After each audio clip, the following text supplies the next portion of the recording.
ಪಿತನ ಸುತನ ಮತ್ತು ಪವಿತ್ರಾತ್ಮರ ನಾಮದಲ್ಲಿ ಆಮೆನ್. ಯೇಸು ಇಲ್ಲದೆ ನಾನು ಈ ಲೋಕದಲ್ಲಿ ಬದುಕಲಾರೆನು. ನನ್ನ ದೇವ ಎಂದಾದರೂ ಬಿಟ್ಟಿರುವೆಯ, ನನ್ನ ಬಿಡಲೇ ಇಲ್ಲ ಏಸಯ್ಯ. ಎಂತ ಒಳ್ಳೆ ದೇವರು ಏಸಯ್ಯ, ಎಂತ ಒಳ್ಳೆ ದೇವರು ಏಸಯ್ಯ. ನನ್ನ ಚಿಂತೆಯಲ್ಲ ನೀಗಿತಲ್ಲ ನಿನ್ನ ಸೇರಲು, ಎಂತ ಒಳ್ಳೆ ದೇವರು ಏಸಯ್ಯ. ಪ್ರಭು ಕ್ರಿಸ್ತರಲ್ಲಿ ಆತ್ಮೀಯ ಸಹೋದರ ಸಹೋದರಿಯರೇ, ಈ ದಿನದ ಮುಂಜಾನೆಯ ಜೀವಸ್ವರ ಕೀರ್ತನೆಗಳು 31 ಮುಂದುವರೆದ ಭಾಗ, ವಚನ 14ರಿಂದ. ನಾನಾದರೂ ಪ್ರಭು ನಿನ್ನಲ್ಲೇ ಭರವಸೆ ಇಟ್ಟಿರುವೆ. ದಾವೀದನ ಜೀವನ ಚರಿತ್ರೆಯನ್ನು ಓದುವುದಾದರೆ ಅವನು ಹೇಳುತ್ತಾನೆ, ನನ್ನ ತಲೆಗೂದಲಿನಷ್ಟು ವೈರಿಗಳು ನನಗಿದ್ದಾರೆ. ಕಾರಣವಿಲ್ಲದೆಯೇ ನನಗೆ ವೈರಿಗಳು ಉಂಟಾಗುತ್ತಿದ್ದಾರೆ ಎಂಬುದಾಗಿ. ಆದ ಕಾರಣ ಅವನು ತನ್ನ ಭರವಸೆಯನ್ನು ಸಂಪೂರ್ಣವಾಗಿ ದೇವರಲ್ಲೇ ಇಟ್ಟಿದ್ದನು. ದೇವರ ಆಶ್ರಿತರು ಸುರಕ್ಷಿತರಾಗಿರುತ್ತಾರೆ. ನೀನೇ ನನ್ನ ದೇವರೆಂದು ಪ್ರಭು ನಾ ಸಾರುವೆ. ನಿನ್ನ ಕೈಯಲ್ಲಿದೆ ನನ್ನ ಇಡೀ ಜೀವಮಾನ, ಬೆನ್ನಟ್ಟಿ ಬರುವ ವೈರಿಯಿಂದ ರಕ್ಷಿಸೆನ್ನ. ನನ್ನ ಜೀವಮಾನ ನಿನ್ನ ಕೈಯಲ್ಲಿದೆ, ಬೆನ್ನಟ್ಟಿ ಬರುವ ವೈರಿಗಳಿಂದ ನನ್ನನ್ನು ರಕ್ಷಿಸು. ಅನೇಕ ಸಮಯ ಸಂದರ್ಭದಲ್ಲಿ ಶತ್ರುಗಳು, ಹೊರಗಿನ ಶತ್ರುಗಳು ಒಂದು ಕಡೆ ಆದರೆ ಒಳ ಶತ್ರುಗಳು ಅಂತ ಹೇಳ್ತೀವಿ. ಒಳ ಶತ್ರುಗಳು ಅಂದರೆ ಕುಟುಂಬದಲ್ಲಿಯೇ, ನಾವು ಕೆಲಸ ಮಾಡುವ ಸ್ಥಳದಲ್ಲಿಯೇ, ನಮ್ಮ ಸಮೂಹದಲ್ಲಿಯೇ, ನಮ್ಮ ಸ್ನೇಹಿತರ ಸಮೂಹದಲ್ಲಿಯೇ ಉಂಟಾಗುವಂಥದ್ದು. ದಾವೀದನಿಗೆ ಒಂದೆಡೆ ಹೊರ ಶತ್ರುಗಳಾಗಿ ಫಿಲಿಸ್ಟಿಯರು, ಅಮಾಲೇಕ್ಯರು ಅಂತ ಆ ಶತ್ರುಗಳ ಕಾಟ ಒಂದು ಕಡೆ ಆದರೆ, ಮತ್ತೊಂದು ಕಡೆ ಸ್ವಂತ ಮನೆಯಲ್ಲಿ ಸ್ವಂತದವರೇ ಅವನಿಗೆ ಶತ್ರುಗಳಾಗಿ ಮಾರ್ಪಾಡಾಗಿರುತ್ತಾರೆ. ಅಂತ ಸಮಯದಲ್ಲೂ ದೇವರು ಹೇಗೆ ಕಾಪಾಡಿದರು ಎಂಬುದನ್ನ ಒಂದು ಕ್ಷಣ ಕಾಲ ನೋಡುವ. 1 ಸಮುವೇಲ 19ನೇ ಅಧ್ಯಾಯ ವಚನ 9ರಿಂದ. ತುಂಬಾ ಚೆನ್ನಾಗಿದೆ. ಒಂದು ದಿನ ಸೌಲನು ಕೈಯಲ್ಲಿ ಈಟಿಯನ್ನು ಹಿಡಿದು ತನ್ನ ಮನೆಯಲ್ಲಿ ಕುಳಿತುಕೊಂಡಿದ್ದನು. ಸೌಲ ಯಾರೀಗ? ತನ್ನ ಸ್ವಂತ ಮಗಳು ಮೀಕಳನ್ನು ದಾವೀದನಿಗೆ ಮದುವೆ ಮಾಡಿಕೊಟ್ಟು ದಾವೀದನ ಮಾವನಾಗಿದ್ದಾನೆ. ಓಕೆ. ಆಗ ಸರ್ವೇಶ್ವರನಿಂದ ಬಂದ ದುರಾತ್ಮ ಒಂದು ಅವನನ್ನು ಆವರಿಸಿತು. ಒಡನೆ ಕಿನ್ನರಿಯನ್ನು ಬಾರಿಸುತ್ತಿದ್ದ ದಾವೀದನನ್ನು ಗೋಡೆಗೆ ಕಚ್ಚಿಕೊಳ್ಳುವಂತೆ ತಿವಿಯಬೇಕೆಂದು ಅವನು ತನ್ನ ಈಟಿಯನ್ನು ಎಸೆದನು. ಆದರೆ ದಾವೀದನು ಪಕ್ಕನೆ ಸೌಲನೆದುರಿನಿಂದ ಸರಿದುಕೊಂಡ ಕಾರಣ ಅದು ಗೋಡೆಯೊಳಗೆ ನಾಟಿತು. ದಾವೀದನು ಆ ರಾತ್ರಿಯಲ್ಲಿ ತಪ್ಪಿಸಿಕೊಂಡು ಓಡಿ ಹೋದನು. ಇಲ್ಲಿ ದಾವೀದನಿಗೆ ಯಾರು ಶತ್ರು? ಸ್ವಂತ ಮಾವ ಈಟಿಯಿಂದ ಅವನನ್ನ ಗೋಡೆಗೆ ಸಿಕ್ಕಿಕೊಂಡು ಕಚ್ಚಿಕೊಂಡು ಸಾಯಿಸುವಂತೆ ಮಾಡಲು ಮುಂದಾಗುತ್ತಾನೆ. ಆದರೆ ದಾವೀದನ ಜೀವ, ದಾವೀದ ಯಾರನ್ನು ಆಶ್ರಯಿಸಿಕೊಂಡಿದ್ದ? ದೇವರನ್ನು ಆಶ್ರಯಿಸಿಕೊಂಡಿದ್ದ ಕಾರಣ ಇಷ್ಟಕ್ಕೂ ದಾವೀದ ಏನ್ ಮಾಡ್ತಾ ಇದ್ದಾನೆ? ಸೌಲನಲ್ಲಿದ್ದ ದುರಾತ್ಮ ಬಿಡುಗಡೆ ಆಗಲಿ ಎಂದು ಅವನಿಗೋಸ್ಕರ ಕಿನ್ನರಿಯನ್ನ ಬಾರಿಸ್ತಾ ಇರ್ತಾನೆ. ಇವತ್ತು ಅನೇಕ ಸಮಯ ಸಂದರ್ಭದಲ್ಲಿ ಕುಟುಂಬದಲ್ಲಿ ಅಣ್ಣ ತಮ್ಮಂದಿರು, ಮಾವ ಅಳಿಯ, ಈ ಸಂಬಂಧಗಳಲ್ಲಿ ಅವರಿಗಾಗಿ ಒಳ್ಳೆಯದನ್ನೇ ಮಾಡುವಾಗಲೂ ಸಹ ಅವರೇ ನಮಗೆ ಶತ್ರುಗಳಾಗಿ ಮಾರ್ಪಾಡಾಗುವ ಸಮಯ ಸಂದರ್ಭಗಳು ಉಂಟು.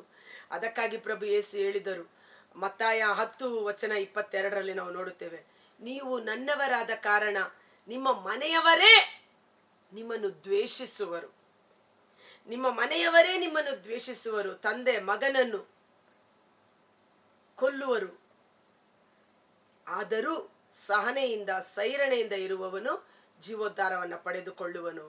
ಅದಕ್ಕಾಗಿ ಎಲ್ಲಕ್ಕಿಂತ ಮಿಗಿಲಾಗಿ ನಾವು ಯೇಸುವಿನಲ್ಲಿ ದೃಢವಾದ ವಿಶ್ವಾಸ, ಯೇಸುವಿನಲ್ಲಿ ಆಶ್ರಯ, ಯೇಸುವನ್ನು ಪ್ರೀತಿಸೋಣ, ಯೇಸುವಿಗಾಗಿ ನಾವು ಜೀವಿಸೋಣ.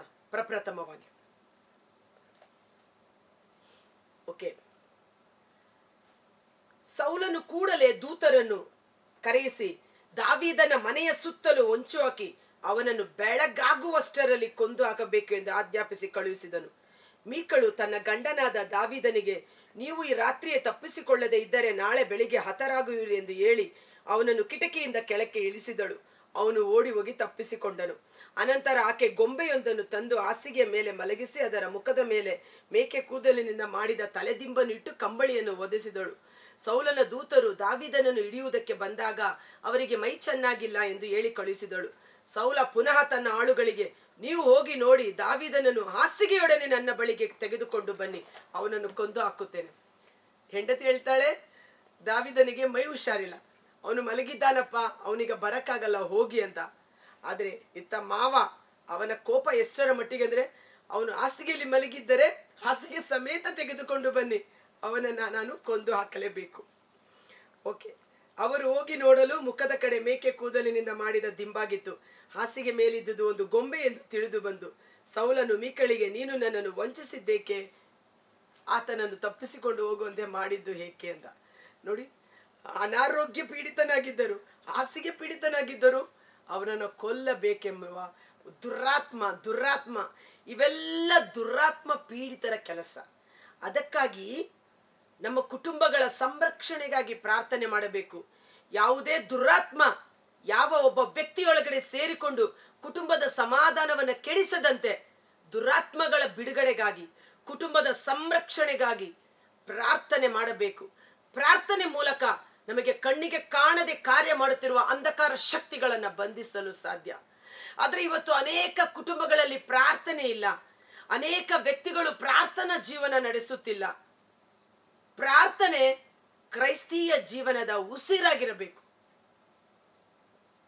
ಇಲ್ಲದಿದ್ದರೆ ನಾವು ಈ ಅಂಧಕಾರ ಶಕ್ತಿಗಳನ್ನು ಜಯಿಸಲು ಸಾಧ್ಯವಾಗುವುದಿಲ್ಲ. ಉಪವಾಸ ಮತ್ತು ಪ್ರಾರ್ಥನೆ ಮೂಲಕ ನೀವು ಆ ದುರಾತ್ಮಗಳನ್ನು ಜಯಿಸಲು ಶಕ್ತರಾಗುತ್ತೀರಿ. ಓಕೆ, 16ನೇ ವಚನ. ಬೆಳಗಿಸಲಿ ದಾಸನನು ನಿನ್ನ ಮುಖ ತೇಜವು, ಕಾಪಾಡಲಿ ಎನ್ನನು ನಿನ್ನ ಅನಂತ ಪ್ರೇಮ. ನಿನಗೆ ಮೊರೆ ಇಡುವೆ, ನನಗಾಗದಿರಲಿ ಹೇ ಪ್ರಭು ಮಾನಭಂಗ. ದುರುಳರಿಗಾಗಲಿ ಆಶಾಭಂಗ, ಮೂಕರಾಗುವರು ಸೇರಲಿ ನರಕ. ಸೇದಿ ಹೋಗಲಿ ಸಜ್ಜನರ ವಿರುದ್ಧ ಸುಳ್ಳಾಡುವ ನಾಲಿಗೆ ಸೇದಿ ಹೋಗುವುದು. ಬಿದ್ದು ಹೋಗಲಿ ಸೊಕ್ಕಿನಿಂದ ಅವರನ್ನು ಧಿಕ್ಕರಿಸುವ ನಾಲಿಗೆ. ಯೆಶಾಯ 54:17 ಸರ್ವಶಕ್ತನಾದ ಸೇನಾಧೀಶ್ವರ ಪ್ರಭು ಹೇಳುತ್ತಾರೆ, ನಿನಗೆ ವಿರೋಧವಾಗಿ ಮಾತನಾಡುವ ನಾಲಿಗೆ ಸೇದಿ ಹೋಗುವುದು. ನ್ಯಾಯಾಲಯದಲ್ಲಿ ನಿನ್ನ ಪರವಾಗಿ ನಾನೇ ವಾದಿಸಿ ನಿನಗೆ ಜಯವನ್ನ ತಂದು ಕೊಡುತ್ತೇನೆ ಎಂಬುದಾಗಿ. ಇವತ್ತು ನಮ್ಮ ನಾಲಿಗೆಯ ಮಾತುಗಳನ್ನು ಟ್ವಿಸ್ಟ್ ಮಾಡಲು ಪವಿತ್ರಾತ್ಮರಿಗೆ ಶಕ್ತಿ ಇದೆ. ಹೇಗೆ ಅಂತ ಹೇಳ, ಇಸ್ರಾಯೇಲರ ವಿರುದ್ಧ ಶಾಪ ಹಾಕುವುದಕ್ಕಾಗಿ ಬಿಳಾಮ ಬರ್ತಾನೆ, ಬಿಳಾಮ ಪ್ರವಾದಿ. ಎಸ್, ಸಂಖ್ಯಾಕಾಂಡ 22-23. ಆದರೆ ಅವನು ಮಾತನಾಡಲು ಎದ್ದು ನಿಂತಾಗ ಅವನ ಬಾಯಿಯ ನಾಲಿಗೆಯನ್ನು ಟ್ವಿಸ್ಟ್ ಮಾಡಿ ಹಿಡಿತದಲ್ಲಿಟ್ಟುಕೊಂಡು ಶಾಪಕ್ಕೆ ಬದಲು ಆಶೀರ್ವಾದದ ಮಾತುಗಳನ್ನು ದೇವರು ನುಡಿಸಿದರು. ಆಮೇನ್. ಕಾರಣ ನಮ್ಮ ಮೇಲಿನ ಪ್ರೀತಿ, ಇಸ್ರಾಯೇಲ್ ಜನಾಂಗದ ಮೇಲಿನ ಪ್ರೀತಿ. ನ್ಯಾಯಾಲಯದಲ್ಲಿ ಸುಳ್ಳು ಹೇಳುವ ನಾಲಿಗೆ ಸೇದಿ ಹೋಗುವುದು. ಸುಳ್ಳಾಡುವವನು ಸೈತಾನನ ಮಗ, ಅದನ್ನು ಬಿಟ್ಟು ಬಿಡೋಣ. ನಿನ್ನ ಗಂಜಿ ನಡೆವರಿಗೆ ನೀ ಕಟ್ಟಿಟ್ಟಿರುವ ಬುತ್ತಿ ಅದೆಷ್ಟು ಅಗಾಧ. ನಿನ್ನ ನಂಬಿದವರಿಗೆ ಬಟ್ಟ ಬಯಲಾಗಿ ನೀಡುವ ನೆರವು ಅದೆಷ್ಟು ಅಪಾರ. ದೇವರನ್ನು ನಂಬಿದವರನ್ನು ದೇವರೆಂದಿಗೂ ಕೈ ಬಿಡಲಾರ. 22ನೇ ವಚನ. ದೇವರಿಂದ ದೂರನಾದೆ ಎಂಬ ದಿಗಿಲೇರಲು ಅಕ್ಕರೆಯಿಂದ ನೀ ಕಿವಿಗೊಟ್ಟೆ ನಾ ಮೊರೆ ಇಡಲು. ಪ್ರಭುವಿನ ಭಕ್ತರೇ, ಪ್ರೀತಿಸಿ ನೀವಾತನನ್ನು ಅಧಿಕಧಿಕವಾಗಿ ದೇವರನ್ನು ಪ್ರೀತಿಸಿ. ಶರಣರನ್ನು ರಕ್ಷಿಸಿ, ಸೊಕ್ಕಿನವರನ್ನು ಶಿಕ್ಷಿಸುವನು ಆತ ಸರಿಯಾಗಿ. ತನ್ನನ್ನು ನಂಬಿದವರನ್ನು ರಕ್ಷಿಸಿ ಅಹಂಕಾರಿಗಳನ್ನು ಗರ್ವಿಗಳನ್ನು ಚದುರಿಸುವ ದೇವರು. ಪ್ರಭುವಿಗಾಗಿ ಕಾದಿಹ ಜನರೇ, ನಿಮಗಿರಲಿ ಅಭಯ. ಧೈರ್ಯದಿಂದಿರಲಿ ನಿರುತ ನಿಮ್ಮೆಲ್ಲರ ಹೃದಯ. ಒಂದು ಕ್ಷಣ ಕಾಲ ನಾವು ನಮ್ಮ ಕಣ್ಗಳನ್ನು ಮುಚ್ಚೋಣ. ಕರ್ತನಾದ ಯೇಸುವೆ, ಈ ಮುಂಜಾನೆ ಜೀವಸ್ವರವನ್ನು ಆಲಿಸುತ್ತಿರುವ ಪ್ರತಿಯೊಬ್ಬ ಸಹೋದರ ಸಹೋದರಿಯವರ ಕುಟುಂಬಗಳನ್ನು ನಿಮ್ಮ ಕರಗಳಿಗೆ ಸಮರ್ಪಿಸುತ್ತೇನೆ. ದೇವಾ, ನಾವು ನಿನ್ನಲ್ಲೇ ಆಶ್ರಯಿಸಿಕೊಂಡಿದ್ದೇವೆ, ನಿಮ್ಮನ್ನೇ ನಾವು ನಂಬಿ ಬಂದಿದ್ದೇವೆ. ನೀವಲ್ಲದೆ ನಮಗೆ ಬೇರೆ ಯಾರು ದೇವರಲ್ಲ. ಸರ್ವೇಶ್ವರನೇ ನಮ್ಮ ಸರ್ವಶಕ್ತನಾದ ದೇವರು. ನನ್ನ ಯೇಸು ನನ್ನ ರಕ್ಷಕ, ನನ್ನ ಯೇಸು ನನ್ನ ಕುಟುಂಬದ ರಕ್ಷಕ, ನನ್ನ ಯೇಸು ನನ್ನ ಮಕ್ಕಳ ರಕ್ಷಕ ಎಂದು ನನ್ನನ್ನು, ನನ್ನ ಕುಟುಂಬವನ್ನು, ನಮ್ಮ ಕೆಲಸ ಕಾರ್ಯಗಳನ್ನು, ಸರ್ವಸ್ವವನ್ನು ದೇವರೇ ನಿಮ್ಮ ಕರಗಳಿಗೆ ಸಮರ್ಪಿಸುತ್ತೇವೆ. ದೇವರ ಆಶ್ರಯದಲ್ಲಿರುವವರು ಸುರಕ್ಷಿತರು. ಯೆಶಾಯ 54:17 ಸುಳ್ಳಾಡುವ ನಾಲಿಗೆ ಸೇದಿ ಹೋಗುವುದು. ನ್ಯಾಯಾಲಯದಳು ನಾನೇ ನಿನ್ನ ಪರವಾಗಿ ವಾದಿಸಿ ನಿಮಗೆ ಜಯವನ್ನು ತಂದು ಕೊಡುತ್ತೇನೆ ಎಂದು ದೇವರು ವಾಗ್ದಾನ ಮಾಡಿರುವಾಗ, ನಾವಾದರೂ ಸತ್ಯಕ್ಕಾಗಿ ಹೋರಾಡೋಣ, ಸತ್ಯವನ್ನೇ ಮಾತನಾಡೋಣ. ಸುಳ್ಳು ಹೇಳುವವನು ಸೈತಾನನ ಮಗ, ಸತ್ಯಪರರು ನನ್ನ ಮಾತಿಗೆ ಕಿವಿಗೊಡುತ್ತಾರೆ. ನಾನು ಸತ್ಯವನ್ನ ಸಾಕ್ಷೀಕರಿಸದಕ್ಕಾಗಿ ಬಂದದ್ದು ಎಂದು ಪ್ರಭು ಯೇಸು ನುಡಿದ ರೀತಿಯಲ್ಲಿ ನೀವು ಸತ್ಯವನ್ನು ಮಾತನಾಡಿದರೆ ಸತ್ಯ ನಿಮ್ಮನ್ನು ಬಿಡುಗಡೆ ಮಾಡುವುದು, ಸತ್ಯ ನಿಮ್ಮನ್ನು ಕಾಯ್ದು ಕಾಪಾಡುವುದು, ಸತ್ಯ ನಿಮ್ಮನ್ನು ಸಮಗ್ರ ಸತ್ಯದೆಡೆಗೆ ಮುನ್ನಡೆಸುವುದು. ಆ ಸತ್ಯ ದೇವರ ವಾಕ್ಯವೇ ಆಗಿದೆ. ದೈವ ಭಯ ನಮ್ಮಲ್ಲಿ ಕಾರ್ಯ ಮಾಡುವಂತಾಗಲಿ. ಮನುಷ್ಯರನ್ನು ಮೆಚ್ಚಿಸುವುದಕ್ಕಾಗಿ ಸುಳ್ಳು ಹೇಳುವುದಲ್ಲ, ದೇವರನ್ನ ಮೆಚ್ಚಿಸುವುದಕ್ಕಾಗಿ ದೈವ ಭಯ ತುಂಬಿದವರಾಗಿ ನಮ್ಮ ನಡೆ, ನುಡಿ, ಕೆಲಸ, ಕಾರ್ಯ ಎಲ್ಲವುಗಳಲ್ಲಿ ನಂಬಿಕಸ್ಥರಾಗಿ ಪ್ರಾಮಾಣಿಕರಾಗಿ ಜೀವಿಸಲು ಬೇಕಾದ ಅಭಿಷೇಕವನ್ನು ಪರಿಶುದ್ಧಾತ್ಮರೇ ನಮ್ಮಲ್ಲಿ ಕಾರ್ಯ ಮಾಡಿರಿ. ನಂಬಿಗಸ್ತನು, ಪ್ರಾಮಾಣಿಕನು, ಪೂರ್ಣ ಆಶೀರ್ವಾದಕ್ಕೆ ಬಾಧ್ಯಸ್ಥನು.